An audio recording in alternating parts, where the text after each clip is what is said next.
Welcome back to With the First Pick. We are at the 2026 NFL Combine in Indianapolis, Indiana. That's our GM, Rand Carth. I'm Ryan Wilson. And Rand, we spent the morning talking to wide receivers and quarterbacks. They will take to the field tomorrow. The defensive backs, defensive linemen, and linebackers did that yesterday. The DBs are today, I should say. But we talked to Carson Beck. Let's start there because Fernando Mendoza, we'll get to him in a moment. He's better than advertised somehow in person. You said somehow. But Carson Beck is a guy that I've said for a while I think is going to be a day two player. The season didn't end like he wanted it to, but he told us that he thought the 2025 season, the transferring from Georgia to the U, was the best thing to happen to him. And I brought this up to you at the time during our interview. It allows you to get a sense for how a player handles transition and adversity, and you can see what that looks like at the next level. You have a relationship with Carson prior to today. What do you think of what you know from him and what we talked about today? Well, I think, excuse me, I think if you're talking about being able to handle adversity, being able to handle transition, he went from a Georgia program that obviously we know Kirby Smart is one of the better coaches probably in all of coaching. But he runs his program a certain way. They are defensive driven. It's kind of like the Nick Saban way, where the quarterback isn't asked to do much, but your number one job as the quarterback is to not mess it up. And that's how Carson played. I felt like at Georgia at times he was playing to not lose the game and not be the one, versus seeing him at the University of Miami. We're talking about a guy that he looked like he had free reign, and he looked and felt more confident at Miami. You could tell that was his team, that was his offense. And I think that type of confidence, came off of him. And when he sat down with us today, he was cool, he was calm, he was collected. And the big thing that I took from that was he was one of the guys. He sat up here with us as if he'd known us forever, as if we were in the locker room. You got him to Duval. And we got him to do a Duval chant. Yep. And so he was just one of the guys, and I think that's going to really stand out to when he get into an NFL locker room. Yeah, and I talked to his center, James Brockermeyer, at the Senior Bowl, and he said he is the smartest guy he's ever played with. He understands everything he's being asked to do. And I know the U fans are upset about that interception at the end. But Tom Brady and Peyton Manning threw a bunch of interceptions in trying circumstances. That does not define who they are. And I think Carson Beck's best football is ahead of him. I'm not just saying that. I think it is. Would you agree? No, I will agree. And even that last throw, if you look at the circumstance where they were, you could have probably checked the ball down once, maybe twice if you can get to the line and get it. But at some point, you have to take a shot to the end zone to win that football game. And I think if you go back and you look at that play, from previous games, the coverage, you could tell he knew where the coverage was, and you could tell that corner just made a hell of a play and probably did something that he had never done on tape before, and he just made a hell of a play. That happens. Yep. But in order to win that football game, you have to be aggressive at some point and take a shot to the end zone.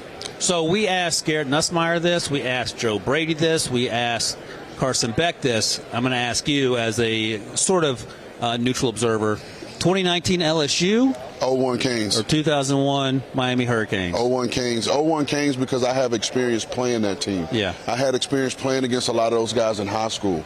And it comes from a biased place of understanding where a lot of these players from that 01 Canes team became Pro Bowlers, All-Pro, and potential Hall of Famers. And so, yes, it's a little bit of a bias, but, that doesn't take away from the greatness of Joe Burrow, Justin Jefferson, Jamar Chase, because when we think about that team, we typically think about the firepower that they had. Clyde Edwards-Helaire. We think about the firepower they had on offense, but you look at that Miami Hurricanes team, they had firepower on offense, they had firepower on defense, and then the guys that were on the bench also became first-round picks. So to me, I'm a little bit of a bias, but I truly believe that 01 Canes team was a better team than the 2019 LSU squad. Garrett Nussmeier and Joe Brady disagree. We'll talk about Nuss Bus in a second, but I do want to talk about Fernando Mendoza, who sat there with us, and as I mentioned at the top of the show, somehow better than advertised. And you were impressed with him as well. We know how he's exactly what you see on television, but somehow better. And I was talking to some teams last night that had an opportunity to interview him. He's going to be the smartest guy in the room as soon as he walks in there. But his teammates told us he has an edge to him. You don't see that when he's shucking it up and talking about LinkedIn on television, but he will get after it, and he is a competitor. No, you felt that. You felt that in the on-camera portion of our conversation with him, and you felt it when we were just talking on the side. And there is a little bit more there. Yeah. And I think in order for not to say he has a TV persona, and then there's that other persona, but I think there's a part of him, and I think there's a part of every player that only their teammates get, or the people in the building, the people in the locker room. And I think that's what's being displayed with Fernando now. You know, there are people that try to make fun of him because of his positivity and his natural nature, and I think there's a place in the game for it. But I guarantee you, he has that killer in there, and you could feel that when you talk to him, and the more comfortable he got. I appreciated the fact that he felt comfortable sitting up here talking to us. And, oh, by the way, he is a fan of this podcast. And the first thing he said when he sat down was, it's finally good to meet you guys in person after watching so much of your stuff. And we've gotten that a lot, too, by the way. It's mostly because of this guy. I will say this. Rand has asked every young man that has come through here what they're doing on draft night, if they're going to cry. I cried when Fernando Mendoza said he appreciated our podcast because I needed that boost after spending a week with him and Pete Prisco and Brian McFadden. I want to ask you also about Garrett Nussmeier. We talked to Ty Simpson as well, and we can throw him into this conversation as well. Kate Klubnik's our guy. We've known him for a minute. You knew him going back to last summer. These are all guys that are fighting to reprove themselves. Ty Simpson's the exception because he was injured, but he is a little bit older. What was your takeaway from those guys who have certainly a lot more to prove than Fernando, who's probably going to be the number one overall pick, and maybe even Carson, who we've seen more of playing at a higher level recently? I think when you talk about Ty Simpson, when you talk about, as you call him, Nussbus, and when you talk about Cade Klubnik, I think all those guys have to prove that they're healthy. Right. I don't think that we saw a healthy brand of football from either of those three. I appreciated Cade's transparency and talking us through the nature of the injuries that he had. You don't really get that a lot. And Ty Simpson, he told us, no, I wasn't healthy. But as long as I could walk, I was going to be out there on the field. And that was probably to the detriment of his draft status. But he laid it on the line for his teammates, so you have to appreciate that. And we knew from evaluating Garrett Nussmeier from 2024 to 2025, something was off. Right, and we understand that they were going through things in that building, you know, with the staff and ultimately the head coach being removed. Whatever happened there, that none of my concern. But you knew that he wasn't the same guy from 2024 to 2025. And I think these guys being healthy, being able to put on the showcase now that they are healthy. And I'll tell you, again, being transparent, after we were done with Garrett Nussmeier and we were walking him off stage, and as he was going on with the people that's taking him around to his next stop, I whispered in his ear and I told him, show these people that you haven't forgot how to play football. Because I think we all have a tendency when a player doesn't have the year that they had the year before and they enter this draft cycle, we lose them because we're enamored with the new person that's come in. And so we forget that we all had Garrett Nussmeier and Cade Klubnik and Drew Aller. We had all these guys in the first round last year, and because they didn't have the seasons, now we just dismiss them and put them to the side. So I told Garrett Nussmeier, show these people that you have not forgotten how to play football. Yeah, I'm glad you said that because I was going to bring that up as one of the points that you made. And not surprisingly, I was happy to see that all these guys have leadership qualities that you want in a quarterback who may have to play next season, who may have to play in a backup role to start their careers. But it's been fun. And, I get made fun of for falling in love with these guys. So far, a lot of quality young men coming through here. And, Rand, let's take a quick break here. And when we come back, we're going to talk some wide receivers, maybe get a guest or two, the lowest position running back, hopefully. And we'll do all that right after this break.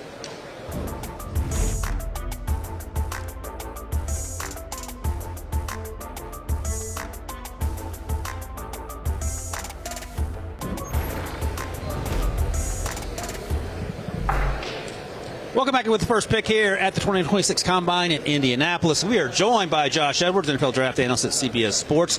I've known Josh for quite a while, and also Rand Carthon back here. We're going to talk a little wide receiver action. And Josh, the floor is yours. We've been talking all week, and people are probably tired of hearing us talk. You can talk about some of your favorite wide receivers at the top of the draft, and we'll get to some sleepers in a second because I think you and Rand have something in common there. Yeah, I'm probably in the minority at this point. I've got Jordan Tyson out of Arizona State as wide receiver one. I just like his inside-outside versatility. He's somebody that's going to be able to make plays with the ball in space, but he can also take the top off of defense. So if you're looking for a well-rounded skill set, he's my favorite in this draft. But you got to talk about Carnell Tate. You got to talk about Mekhi Lemon, Denzel Boston. Those are probably my top four at this point.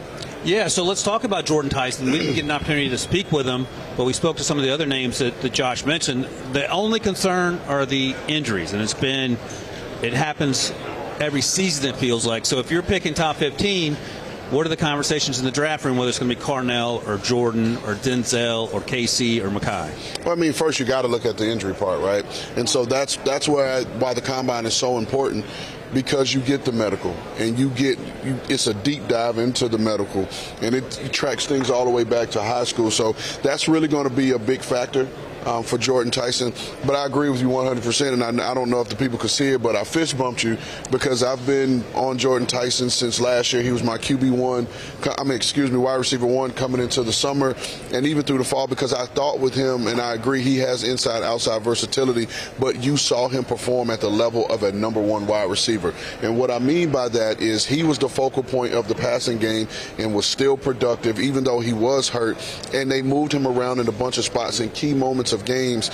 He had to make a play. When everyone knew he was getting the ball, he had to make a play. That's nothing against Carnell Tate, but Carnell Tate was not the focal point of his offense. Saw a lot of one-on-one coverage because coverage was rolled the other way to stop Jeremiah Smith. And so that's where I thought the separator was. Now, the injury stuff, it could flip if the injury stuff is a real thing, if it's not just soft tissue. And even if it is a large portion of soft tissue issues, there's another issue there, right? Is it conditioning? Is it hydrating? Are you taking care of your body? Yep. And those things, to me, speak to your maturity, right? Are you sleeping? Are you getting enough sleep? Are you doing all the correct things? Right. Are you getting prehab? Are you getting rehab to fine-tune your body and make sure these injuries aren't coming? So I agree with you there. I was going to ask you the question, Chris Brazzell, because I can't wait to see what his measurables are. I want to see him run routes, because that offense doesn't allow it. You have to go through a ton of tape to see everything you need. But where do you see Chris Brazzell? Because I'm not so sure, like physically, if he's not the most talented of the group. I just don't know that we saw that on a week-to-week basis because of the offense he played in. Exactly, and I'm probably in that late second round, early third round type range for him. And it's a really deep wide receiver class, but I have similar concerns as you. Coming out of that Tennessee offense where you don't run a full route tree. It's the same thing we saw from Jalen Hyatt just a couple of years ago. So I have my concerns with that. Even though he's going to look the part, he's obviously got a big body. He can win down the field, stretch vertically. He can bring that to the table. But is he going to be able to do enough other things to be on the field consistently? That's my concern with him. Josh is describing positively Denzel Boston, who we spoke with. And Rand, you had to face the music. Josh, so let me paint the picture, Josh. First of all, that's Ryan's son. That's his baby. It's Denzel Boston Wilson is his name. But let me tell you how my co-host, who's supposed to be my brother, he threw me under the bus. Oh, no. He brought out, we made a dollar bet on the pod about whether Denzel Boston would go in the first round over the summer. And in your defense, we did over the summer. And I said no. He pulls out the receipts with the kid here. Mm-hmm. And so, but I have gone back and watched a month or so ago, and I was like, hey, man, I'm getting on this Denzel Boston train. But nonetheless, he threw me under the bus. Thank God there was distance between me and the kid, so he couldn't snatch me and grab me and choke me out. But he would have probably enjoyed seeing that anyway. In my defense, producer Stryker gave me the phone that had the receipts on it, so you have to take it out with producer Stryker. You see how he passed the gun? Yeah. Stryker gave me the gun, but I shot it.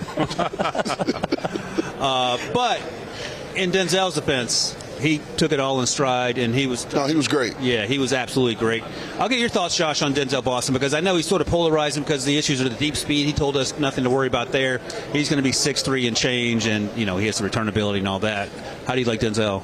I love him. Good. There we go. Again, another one of those big body guys. I think he can win down the field, but I think he's shown a little bit more route nuance than we've seen from a Chris Brazzell. Coming out of Washington, that's a system that asks you to do some different things. You got to be able to block for your teammates and do stuff like that. So he's willing to do the dirty work. We've seen it out of him. He's still relatively young. I think his best football is still ahead of him, so he's a first-round pick for me all day. Love it. So if you're the Buffalo Bills at 28, for example, and Brazzell and Denzel are there, who are you taking? For me, I would, again, I need to see Chris Brazzell do things. You mentioned Jalen Hyatt, and I'm glad you brought that up because even with the offense, you didn't see Jalen Hyatt do a lot of route running and, like you said, the route nuance. But I didn't think it was in his body as well, because there was some tightness and some stiffness there, versus a guy like Chris Brazzell at his size. I think he can still drop his weight. Again, like we talked about, you got to pour through a ton of tape. They don't ask their guys to run routes on the backside, so unless they're in the route progression, we don't get to see a full complement of routes. So I would say right now I would bet on the upside of Chris Brazzell, because I know he can stretch the field. I think there is some route running nuance in his body. We may not be there right now, but again, that's why these workouts, the workout here is going to be important, the pro day workout, and he would be a guy, if I was still sitting in the chair in the GM spot, I would want to do a private workout with. Right. And now I get to see you run the routes that we run in our offense, and that would be important to me. Hey, let me ask you about that follow-up, because you can ask him to run whatever route you want. Are you having DBs put hands on him to get an idea of that? No. We're running routes and throwing him the football in the private. And here's the thing: you may not even get a private workout with him. His representation may say, no, you see what you use the tape in the combine and the pro day, and that's all you're getting. Because we've seen players have catastrophic injuries during these private workouts, and it affects their draft status. It affects them playing early in their career, and it takes them a little while to get back to health. So some people are open to it, because if you're sitting high enough in the draft order and they want their guy to really go there, then they'll do it. But they're not going to have kids these days will not have 3, 4, 5 private workouts. And David Ojabo tore his Achilles at his pro day, and that he went to the second round, and there were certainly conversations about him going higher there. So I get what you're saying. All right, let's talk about one of Josh's favorite wide receivers, who also happens to be soon to be one of your adopted sons, because you've been talking about him all fall as well. Who you got, Josh? Yeah, so first of all, this is a really deep receiver class. I love this class. I think they're going to run fast. I'm a big fan of Chris Bell, because throughout this process, he was making strides his final season at Louisville, and then he suffered that significant injury. We just weren't able to see the consistency. Late in the year, too, right? Yeah. So, for me, I think he's somebody that when you get into day two, there's not one of those alpha number one type receivers. He's somebody that has the potential to eventually reach that point, because he's so physical. He can make plays with the ball in space. So he's somebody that I'm really high on. I also like Oregon's Malik Benson. I like Kendrick Law from Kentucky. So really excited about what this wide receiver group can do on field. Josh, you named every name except the Alabama guy we were going to talk about. Tell us about your Alabama guy. Oh, yeah. You named every wide receiver in the combine except Jeremy. In my head, I was like, I got to get these names out there, and I totally forgot. Jeremy Bernard. We talked about him before we started here, but I just love everything that he does, because he's willing to do the little things. Yes. He plays bigger than himself. He's a team player. He's somebody that's reliable. You know exactly where he's going to be on the field at any given point in time. One of those Robert Woods, Jarvis Landry, like you could just depend upon him in your offense. That's what gets me excited about him, even if he's not going to reach that number one type potential. And you're okay with him not being? That's not what you need him to be. No, you don't have. He doesn't. Every receiver that you take doesn't have to be a number one wide receiver. And I think that's the part about his game. And you mentioned Robert Woods and those type of guys. Like I love those names, because those guys do the dirty work. But for me, I saw him as a Chris Godwin type receiver. People don't talk about what he does and how much he does for that Tampa Bay offense. He's the guy that if they're moving a guy around, they need a receiver to insert and block a linebacker or crack a defensive end. They're bringing Chris Godwin in to do those type of things, catch the ball over the middle, win on an option route on third down. And Jeremy Bernard is the type of kid that I think could do that. The biggest compliment, and we talk about this all the time, the biggest compliment that you can give a player is saying that they're a football player. Yep. Right, and that's where he comes in. He gets the stamp of football player. I'm actually now mad we didn't ask Ty Simpson about him, because he's going to be exactly where Ty or whoever his quarterback happens to be the next level, where the quarterback wants him to be. So keep an eye on Jeremy Bernard and keep an eye on us. We're going to take a quick break, come back here. We're going to talk some running backs right after the break, and we'll do that right after this.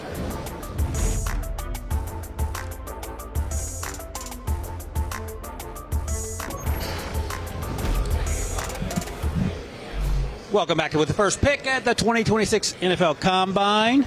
And look who joined us, Mr. Emory Hunt. Hi, glad to be here, guys. He gave the parade wave. So we're talking running backs. We've got Emory here with us. And Emory, as I've said, I've been here all week, and I'm running on fumes. I'm going to let you do your thing, because you are our running back, our resident running back. So let's start And Emory sometimes has some takes that are outside the norm. I will give him credit. Jahmyr Gibbs was his running back one back during the Bijan draft. He got that right. Bijan's a fantastic player. So Emory knows ball. So let's start with the your favorite running back. Now, if it's not Jeremiah Love, we'll have a conversation. But I can't imagine it's going to be somebody else. Well, Jeremiah Love is my number one back. There we go. But the guy who I have as number two is probably the talking point, and that's Jonah Coleman out of Washington. I'm a big fan of what he brings to the table. You talk about somebody that's stocky, explosive, hits it downhill like how you expect it to look. Old school running back ways, kind of runs, those gap runs, is not one of these open zone run type guys. But Jonah Coleman, to me, is the one that really stirs the drink in his class outside of Jeremiah Love. He said Jonah because that's who Emory thought he was when he ran the ball. A little bit. No, I'm a fan of the way Jonah runs. Like you said, he's a bowling ball. He has a low center of gravity, has good contact balance. I mean, there are some other guys that I have a little bit above him for, varying different reasons. But I do like the way he runs. A guy like him, he's tough. He's willing in pass protection. And the big thing for these young backs, and we could talk about it with all of them, are they great at pass protecting right now? No. Because that's not what they're asked to do at the college level. However, you got to show me willingness. And if you show me willingness, we can get the fundamentals and technique down. And Jonah shows plenty of willingness when you watch him on tape. I will say this about pass pro, and I just had this conversation with Nick Singleton, and it was about we don't want to get clowned in the film room because that's first and foremost. Public humiliation is the worst pain. But it's mostly about knowing who to block. Mm-hmm. And if you know who to block, you can get in the way for a second or two, and you've done your job. But sometimes, guys, you get out there, you break the huddle, and you forget the snap count. You try to figure out what's going on, and next thing you know, man, this guy's coming. I thought it was this guy, and you run over. But you just know if you know who to block, that's 3/4 of the battle. Yeah. That's an important point because it's a different conversation when you get your quarterback hit because you're not doing your job back there. Mm-hmm. If you get ragdolled into the quarterback, at least you were where you were supposed to be. So that's the start of the conversation. And I'll be honest, Jonah Coleman's my running back 3. Let's go to my running back 2. I'll get Emory's thoughts, and I know we've talked about him as well. I'm curious what you think about the other Notre Dame quarterback, running back, Jadarian Price, who has return ability as well. I love his footwork and his ability to string together moves. He has that tat, tat, tat that I like, and he's able to explode out of a cut. What he has to improve on, though, is protecting the football. Now, I will say that when you're able to rip off 60-yard runs, I'm a little bit more lenient on you putting the ball on the ground. But you can't put the ball on the ground. And I do like the fact that he's stringing moves together. He's able to help you out in the return game, kickoff returner, punt returner. But the fact that he's explosive, he's the perfect RB2 to someone's RB1. Yeah, and I mean, he's played in that tandem type system. And let's be honest, there are not very many Derrick Henry or Christian McCaffrey types that are going to carry and touch the ball over 300 times. The league and football as a whole is more going to the tandem backfield, and so he has history of that. Now, for me, Jadarian Price is RB number 3 because there's another guy, and I don't know if we even get a chance to talk about him. Yep. But what I like about him is, like you said, that ability to hit the home run. He just has a knack for finding the end zone, especially in that red area. It's like he just knows the right cut to make or find that open crease. And then you mentioned the kickoff return ability. Yeah. And now, which is different from what he ran with in college in terms of special teams and the kickoff return. The kickoff return now in the NFL is set up for him. It's almost like you have an offensive line and you're running outside zone every single time. You're running outside zone or inside zone, and that's why you're starting to see more running backs be back there as kickoff returners in today's game. It used to be when we saw 2 punt returners back there, then they got away from that. Now it's 2 tailbacks as kickoff returners, and that's exactly what I thought too. It's like this is like a run play, so it opens up a new job opportunity for backs, get more backs out there on the field in that regard, as opposed to a guy that's just fast to return kicks. Now you can kind of scheme up certain things to where you can hit the home run and get backs more touches. Maybe your RB3 or RB4 has a role now on special teams. Yeah. All right, Emory, let's talk about Rand's RB2, Emmett Johnson out of Nebraska. He's my RB4, and they're all clumped together. What are your thoughts on this young man? Explosive. E.J. Barthel does a fantastic job in coaching backs. I followed his career. Every stop he's been the coach, and he's now at Nebraska. He's the RB coach there, and he speaks glowingly of Emmett Johnson. And Emmett has that stuff that frustrates you. When it's late in the game, it's cold, you just finished tackling this big guy, and here comes this small dude with all this explosiveness that is still on level 10 when you were on level 2 as a defender. and now he's tearing your defense up. Or if he starts the game, he's wearing you down in a different way. Most people look at size and think that wears you down. Sometimes it's some of those guys that are twitchy and speedy and quick and explosive that can go east and west, and that wears you down over the course of a game as well. So I like Emmett Johnson and what he brings to the table. Yeah, and I always look for in a back, I always look for what I call close the door ability. You're up 4. You got a possession. It's 4 minutes left, and it don't, like you said, doesn't necessarily have to be the grind out the yards. And this is what made me love Ezekiel Elliott, and I'm by no means comparing him to Ezekiel Elliott.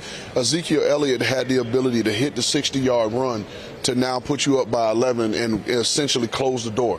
The game's over. And I love him, and there's just certain backs that you can't quite put your finger on it, but when you watch them run the football, every time I watch him run, I say he runs like a running back.